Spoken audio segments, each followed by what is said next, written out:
자, 오늘 드디어 마법사 제디 이야기를 마칠 시간이고요. 물론 이 웨스트카 파피루스의 끝은 아니지만 이제 9번째 컬럼 21번째 줄에서 마법사 제디 이야기가 마무리가 됩니다. 그래서 계속 이어서 보면 자, 왕이 말하기를 이제 두 물고기의 물길이 모래톱으로 나뉘었다 라고 이야기를 합니다. 자, 일단 문장의 단어부터 한번 보겠습니다. 일단 이 단어는 모래톱이란 뜻이고요. 자, 그 다음에 두 물고기의 물길. 상형 문자 보시면 물고기 두 마리가 있죠. 그래서 이 두 물고기의 물길이라는 게 실제 나일강의 어떤 지역을 가리키는 말인 것 같습니다. 그래서 이 모래톱이 나타났다고 하는 거는 물이 빠졌다는 이야기인 것 같고요. 자, 그다음 제일 마지막에 있는 이 단어는 이제 나누다 그런 뜻입니다. 그래서 범람기가 지나고 이제 파종기가 되면서 그 나일강의 수위가 낮아졌다는 의미인 것 같아요. 그래서 이제 파종기가 되었구나라고 이제 안 거죠. 그러니까 이제 그 레드제데프를 찾으러 출발하겠다는 이야기입니다. 자, 그다음 문장. 하인, 나 스스로가 직접 그것을 밟을 것이다. 그래서 직역해서 좀 이상하지만 여기서 하인이라는 거는 결국 왕이겠죠. 그래서 너무 궁금하니까 왕이 직접 그 레드제데프를 찾아가서 아이들을 낳는 것을 보겠다. 그런 의미인 것 같습니다.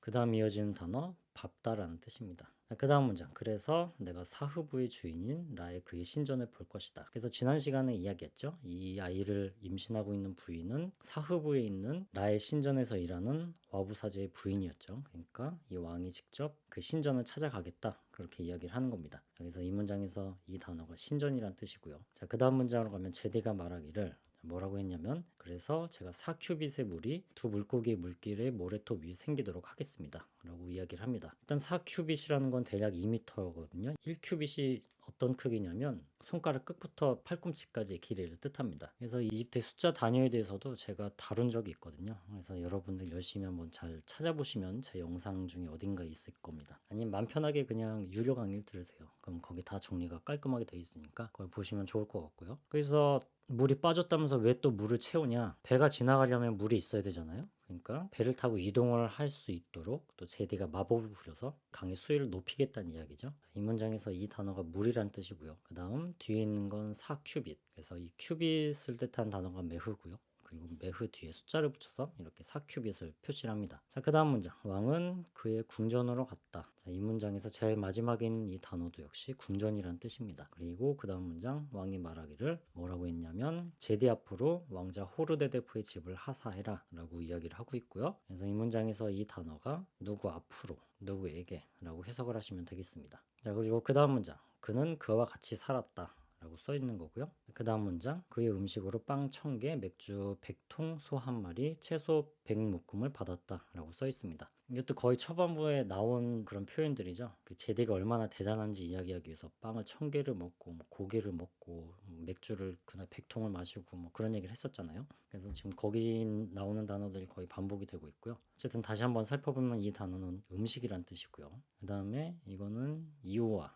어떤 소의 한 품종의 이름입니다. 무슨 품종인지 잘 모르겠고요. 그 다음 단어 이건 채소란 뜻이고요. 그 다음에 이 단어는 어떤 한 다발, 묶음 그런 뜻입니다. 자, 드디어 마지막 문장입니다. 그가 왕이 명령한 모든 것대로 행해졌다. 그래서 그 수많은 음식들과 그리고 집을 호르데데프한테 주고 호르데데프가 왕 곁에서 계속 살았다는 이야기죠. 일단 이 문장에서 이 내부 이거는 어떤 주인이라기보다는 앞에 나오는 명사를 꾸며주는 그런 형용사 역할로 모든이란 뜻을 가지고 있습니다. 이렇게 해서 웨스트카 파피루스에 있는 제디의 이야기를 살펴봤는데 어떤 이야기에서 교훈을 끌어내거나 이런 건 싫어하지만 그래도 그냥 끝내기 아쉬워서 한마디 하자면 어떤 사람은 이 이야기에서 이집트 사람들이 얼마나 그 생명을 존중하는가라고 그렇게 이야기를 하는데 왜냐하면 죄수임에도 불구하고 그 생명을 소중하게 생각하고 제대가 잘림목을 붙이는 그런 실험을 하지 않았죠. 그래서 그걸 보고 그렇게 해석을 하는 사람도 있는데 제가 생각하기로는 그 이유는 아닌 것 같고요. 제대가 굉장히 지혜롭고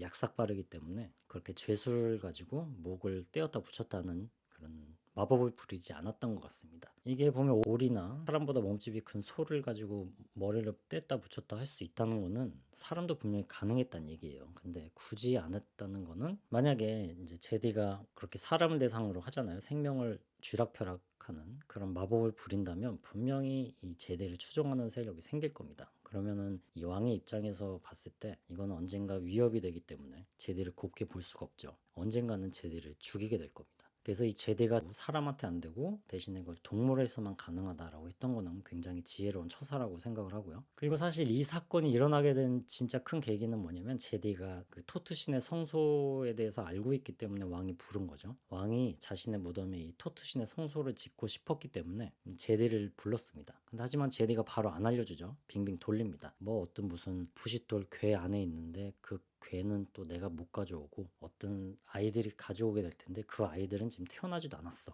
라고 이렇게 계속 빙빙 돌립니다. 뭐 사실 알았을 거예요. 알고 그냥 바로 그 자리에서 얘기를 해줘도 됐을 겁니다. 근데 굳이 안 한 이유는 이제 이걸 알려주게 되면 또 자신의 생명이 위태롭다는 걸 알고 있었기 때문이죠. 사실 고대 이집트에서 왕의 가장 큰 관심은 뭐냐면 사후에 부활하는 겁니다. 그래서 생전에 그렇게 막대한 비용과 노력을 들여서 엄청나게 화려하고 멋있는 그런 무덤을 만들었잖아요. 그리고 또 왕이 동시에 가장 두려워했던 건 뭐냐면 자신의 무덤이 독을 내어서 자신의 미라나 아니면 이름이 지워지는 거를 제일 무서워했습니다. 왜냐면 그렇게 파괴되는 순간 이제 부활이 불가능해지고요. 그냥 소멸해 버리거든요. 그렇기 때문에 뭐 그 무덤이 보이지 않게 깊숙하게 숨기기도 하고 피라미드 안에도 비밀의 방을 만들고 그렇게 된 겁니다. 근데 만약에 제디가 그 터토의 성소 만드는 법 바로 알려주면 결국 왕의 무덤의 위치를 알게 되는 거잖아요. 그럼 왕이 제디를 가만히 놔뒀을까요? 아마 분명히 자신의 무덤이 완성되고 나서 아마 제디를 죽였을 겁니다. 그래서 이런 일을 방지하기 위해서 제디가 어떻게 합니까? 시간을 끌죠. 제디는 왕이 죽일 수가 없습니다. 이 아이들이 살아서 자신한테 그걸 가져오기 전까지 한 2, 30년? 3, 40년 계속 이 제디랑 같이 지낼 수밖에 없어요. 자, 그래서 이 이야기의 교훈은 뭐냐? 제디가 참 지혜로운 사람이다. 어떤 자신의 능력을 함부로 보여주지 않는 것이 참 현명하다. 왜냐면 그게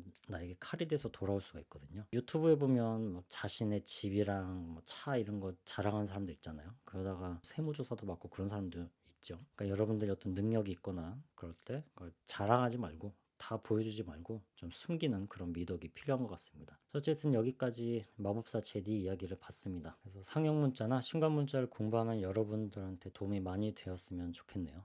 여기까지 해서 웨스트카 파피루스에 있는 마법사 제디 이야기를 마치도록 하겠습니다.